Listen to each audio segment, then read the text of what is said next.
BBC news আন্তর্জাতিক সংবাদে আপনাকে স্বাগতম। শুরুতেই সংবাদ শিরোনাম, এরপর বিস্তারিত। ট্রাম্পের হরমুজ প্রণালী খুলে দেওয়ার স্বপ্ন কতটা পূরণ হবে? ঈদ উল ফিত্রেও আল আকসা মসজিদ বন্ধ রাখবে ইসরায়েল।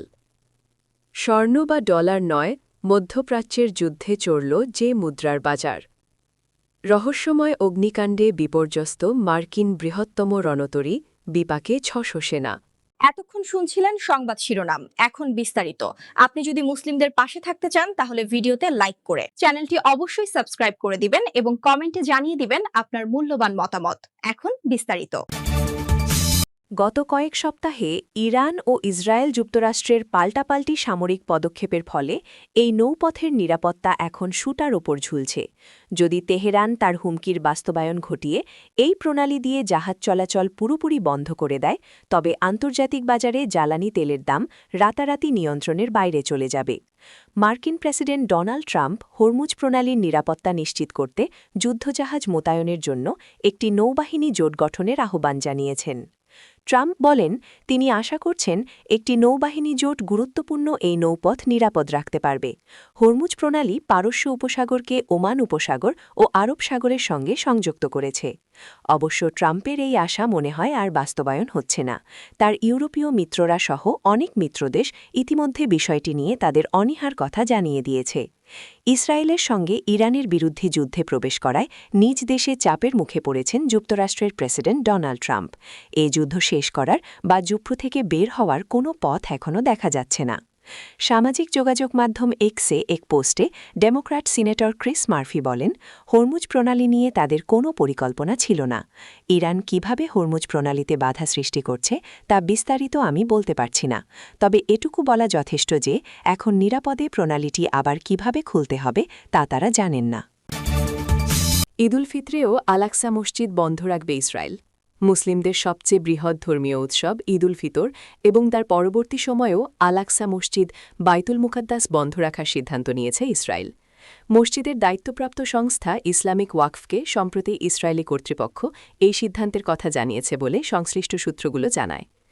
যুক্তরাষ্ট্র, ইসরায়েল ও ইরানের মধ্যে সংঘাত চলাকালীন ইসলামের অন্যতম পবিত্র স্থান আল আকসা মসজিদ চলতি মাসের শুরুতে নিরাপত্তা পরিস্থিতির অজুহাতে বন্ধ করে দেয় ইসরায়েলি কর্তৃপক্ষ।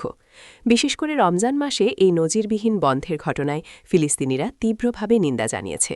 তাদের মতে, নিরাপত্তা উত্তেজনাকে কাজে লাগিয়ে আল আকসায় আরও নিয়ন্ত্রণ প্রতিষ্ঠার চেষ্টা করছে ইসরায়েল। ১৯৬৭ সালে পূর্ব জেরুজালেম দখলের পর এই প্রথম রমজানে ফিলিস্তিনিরা আল আকসায় জুমার নামাজ আদায় করতে পারেনি।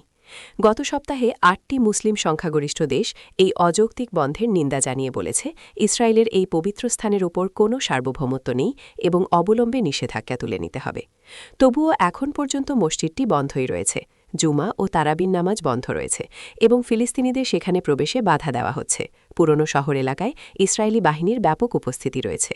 মসজিদ বন্ধ হওয়ার পর থেকে প্রতিটি শিফটে সর্বোচ্চ ২৫ জন ওয়াকফ কর্মীকে প্রবেশের অনুমতি দেওয়া হয়েছে। স্বর্ণ বা ডলার নয়, মধ্যপ্রাচ্যের যুদ্ধে চড়ল যে মুদ্রার বাজার। ইরানে মার্কিন ইসরায়েলি হামলার শুরুর হওয়ার পর থেকেই বিশ্ববাজারে অস্থিরতা বিরাজ করছে। এই সংঘাতের কারণে তেলের সরবরাহ মারাত্মকভাবে বিঘ্নিত হওয়ায় পুঁজিবাজারে বড় ধরনের ধস নেমেছে। ঝুঁকি এড়াতে বিনিয়োগকারীরা এখন তাদের পুঁজি নিরাপদ সম্পদে সরিয়ে নিতে ব্যস্ত। সাধারণত সংকটকালীন ঝুঁকি মোকাবেলায় বিনিয়োগকারীদের প্রথম পছন্দ থাকে স্বর্ণ কিংবা মার্কিন ডলার। তবে এবারের চিত্র কিছুটা ভিন্ন। প্রথাগত এই সম্পদগুলোকে পেছনে ফেলে অন্য একটি সম্পদের দিকে ঝুঁকেছেন বিনিয়োগকারীরা, যার কারণে এর দামও বেড়ে গেছে অস্বাভাবিক হারে। সেটি হল বিটকয়েন। ইনভেস্টোপিডিয়ার প্রতিবেদন অনুযায়ী গত ২৮ ফেব্রুয়ারি ইরানে হামলা শুরুর পর বিটকয়েনের দাম $৭২,০০০ ঘর ছাড়িয়ে গেছে। তেল ও শেয়ারবাজারে তীব্র ওঠানামার মধ্যেই বিটকয়েনের এ উত্থান বিশেষভাবে তাৎপর্যপূর্ণ। যদিও ১০% মূল্যবৃদ্ধি খুব বেশি মনে নাও হতে পারে, তবে যুদ্ধের অনিশ্চয়তার মধ্যে বিটকয়েনের এ উত্থান একে অনন্য উচ্চতায় নিয়ে গেছে। কারণ এতদিন বিটকয়েনে বিনিয়োগকে ঝুঁকিপূর্ণ বলেই ধরা হতো এবং এর আগে কোনো সংকটে এটি নিরাপদ সম্পদ হিসেবে পারফর্ম করেনি। অন্যদিকে কয়েনডেস্ক.কমের তথ্য বলছে এটি $৭৪,০০০ ছাড়িয়ে গেছে। একই সঙ্গে গত ফেব্রুয়ারিতে তলানিতে পৌঁছানোর পর প্রায় ২৫% বেড়েছে। রহস্যময় অগ্নিকাণ্ডে বিপর্যস্ত মার্কিন বৃহত্তম রণতরী, বিপাকে ৬০০ সেনা। গণহত্যাকারী ইসরায়েল ও তাদের সহযোগী যুক্তরাষ্ট্র ২ সপ্তাহেরও বেশি সময় ধরে ইরানে আগ্রাসন চালাচ্ছে। যৌথ হামলায় ব্যবহার করছে মার্কিন যুদ্ধবিমানবাহী রণতরী ইউএসএস আব্রাহাম লিঙ্কন সহ ডজনখানেক যুদ্ধবিমান। সেই বহরে যুক্ত হওয়ার কথা ছিল যুক্তরাষ্ট্রের বৃহত্তম রণতরী ইউএসএস জেরাল্ড আর ফোর্ডেরও। কিন্তু দানবীয় এই নৌযান আরব সাগরে পৌঁছার আগে বড় বিপর্যয়ের মুখে পড়েছে। গত সপ্তাহে জেরাল্ড আর ফোর্ডের লন্ড্রি কক্ষে লাগা আগুন ৩০ ঘণ্টারও বেশি সময় ধরে জ্বলেছে। এই ঘটনায় রণতরীতে থাকা কয়েক ডজন সেনা সদস্য ধোঁয়াজনিত শ্বাসকষ্টে অসুস্থ হয়ে পড়েছেন।